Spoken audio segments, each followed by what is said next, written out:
रामकृष्ण हरी. मी श्रीरंजन आवटे. तुम्हाला गंमत सांगतो. मी सध्या आहे बँकॉकमध्ये, थायलंडच्या राजधानीमध्ये. गेले वर्षभर मी इथं आहे आणि इथं शिकवतोय. हा नवा देश, नवा प्रदेश समजावून घेतोय. मी जिथं राहतोय ते माझ्या घराचा मालक, त्या मालकाचं नाव आहे नॉय. तर नॉय हे त्याचं म्हणजे टोपण नाव आहे. तुम्ही जर इथली अनेकांची नावं जर विचारलीत तर ती इतकी मोठी आहेत, म्हणजे 15 अक्षरी, 20 अक्षरी वगैरे वगैरे.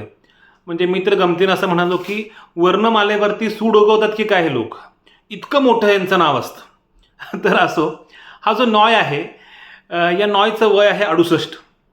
आणि तुम्ही त्याच्याकडे बघितलं तर असं अजिबात वाटणार नाही की ह्या माणसाचं वय 68 असेल.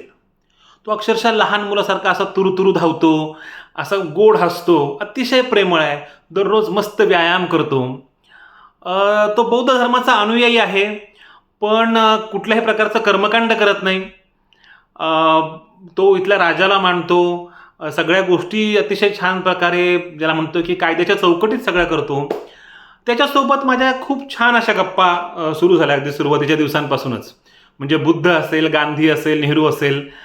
आणि मग मला मजा यायला लागली. ह्या माणसासोबत आपण म्हटलं गप्पा मारल्या पाहिजे, समजून घेतला पाहिजे हा नवा देश, हा नवा प्रदेश. गेल्या काही दिवसांपासून मी त्याच्यासोबत दररोज संध्याकाळी फिरायला जातो. आणि फिरायला गेलो की त्याची आणि माझी अशी गप्पांची मस्त जुगलबंदी सुरू होते. त्यामुळे त्यातनं 4 गोष्टी भारताविषयी त्याला कळतात, थायलंडविषयी मला कळतात.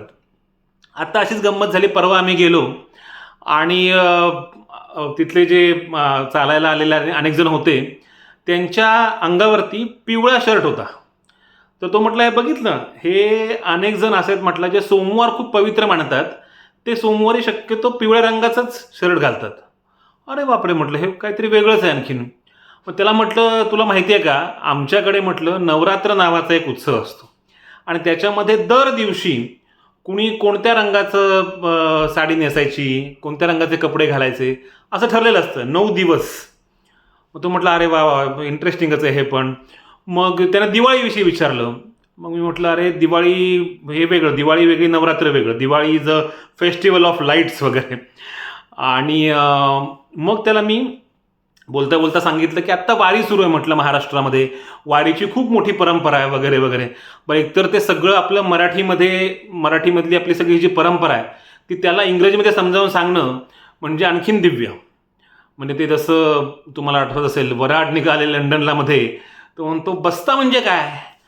तर बस्ता आपल्याला माहिती आहे, लग्नामध्ये बस्ता बसवतात तो साड्या साड्या साड्या साड्या साड्या साड्या, and that is called as बस्ता.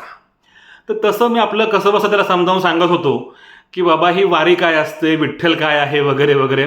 मी म्हटलं, विठ्ठल हा मुळातच विष्णूचा अवतार मानलं जातं, कृष्णाचं रूप मानलं जातं. एवढंच नाही तर म्हटलं बुद्धाचा सुद्धा अवतार मानलं जातं. तो बुद्धाचा अवतार म्हटल्यानंतर एकदम त्याला विशेष वाटलं. तो म्हटलं, अरे वा, बुद्धाचा अवतारही मानलं जातं का. तर म्हटलं हो. आणि इथली गंमत अशी आहे, तुम्ही जर इथं थायलंडमध्ये आलात, इथली मंदिरं पाहिलीत तर तुमच्या असं लक्षात येईल की इथे म्हणजे गणेशाचं मंदिर आहे, गणपतीचं मंदिर आहे, शंकराचं मंदिर आहे. तर शंकर, विष्णू वगैरे सगळं आहे आणि तिथंच बुद्ध पण आहे. म्हणजे हे सगळं हिंदू धर्म आणि बौद्ध धर्म इतका एकमेकांमध्ये मिसळलेला आहे की आपल्याला तो एकमेकांपासून वेगळा करता येऊ नये इतका तो एकमेकांमध्ये मिसळलेला आहे. तर गंमत अशी, म्हणजे आता आपल्याकडं काय आहे की आपल्याकडं बाबासाहेब आंबेडकरांनंतर बौद्ध धर्माचं एक वेगळं रूप समोर आलं आणि प्रामुख्यानं हिंदू वर्चस्ववाद्यांनी बौद्ध प्रतीकांचा कसा गैरवापर केला हे करत बाबासाहेबांनी एक वेगळं सांस्कृतिक राजकारण उभा केलं.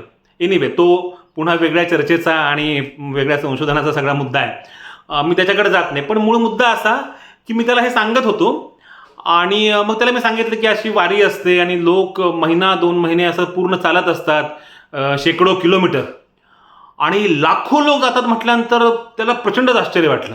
म्हणजे ते आश्चर्य मला त्याच्या डोळ्यात दिसत होतं. तर मी त्याला म्हटलं की तुला माहिती आहे का, म्हटलं हा जो विठ्ठल आहे, या विठ्ठलाला पांडुरंग असं सुद्धा म्हटलं जातं. आणि पांडुरंग असं म्हटल्यानंतर तो मला म्हटला की तू गेलास का पांडुरंगला. म्हटलं, अरे पांडुरंग हे विठ्ठलाचंच नाव आहे, पांडुरंग हे काही कुठलं ठिकाण नाही आहे. तर तो म्हटला, नाही नाही, पांडुरंग नावाचं ठिकाण आहे, म्हटलं शहर आहे व्हिएतनाममध्ये. तू गेलेला नाहीस का? म्हटलं हे काय, आता पांडुरंग नावाचं शहर वगैरे मी पहिल्यांदाच ऐकत होतो. तर तो म्हटलं हो हो, अशा प्रकारचं शहर आहे.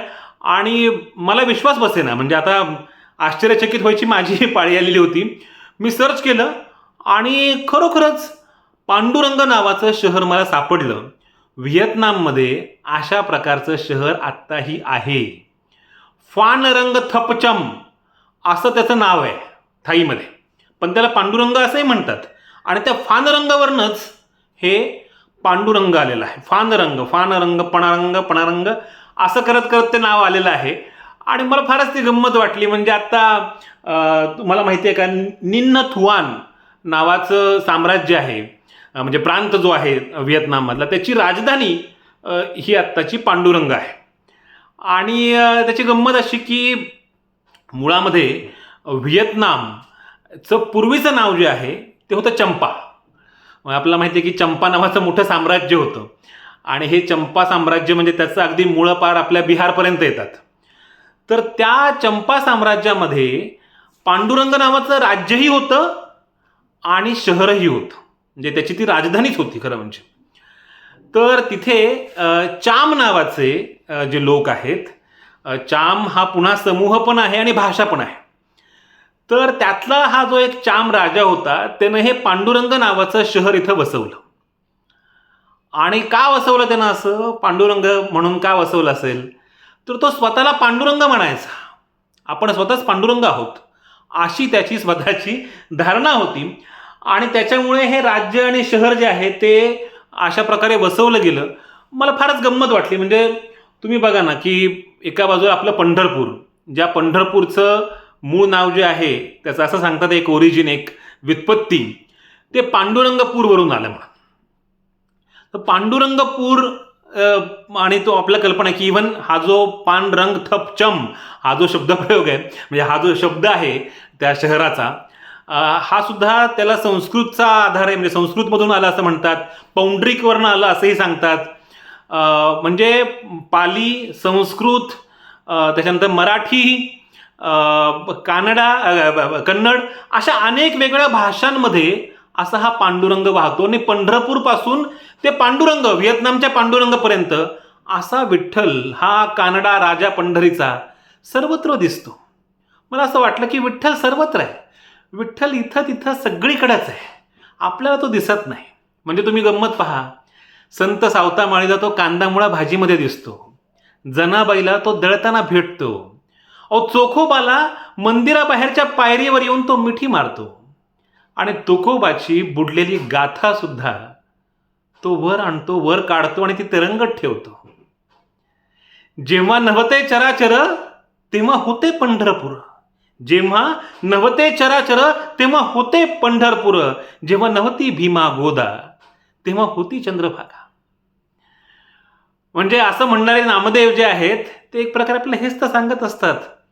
प्रश्न असा नाही की आमचीच परंपरा कधी श्रेष्ठ आहे, थोर आहे वगैरे वगैरे, पण हे विठ्ठल नावाचं तत्व जे आहे ते आपल्याला दररोजच्या जगण्यामध्ये भेटायला पाहिजे. ते सगळीकडेच असतं. म्हणजे पुन्हा नामदेवच असं म्हणतात, नामा म्हणे ग्रंथ श्रेष्ठ ज्ञानदेवी, एकतरी ओवी अनुभवावी.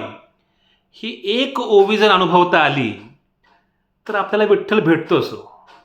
तो विठ्ठल तुम्हाला दररोजच्या जगण्यामध्ये भेटावा आणि नाचू गाऊ विठू तुझा करू अनुवाद असं आपल्याला छानपणे म्हणता यावं, एवढीच अपेक्षा करतो माऊली.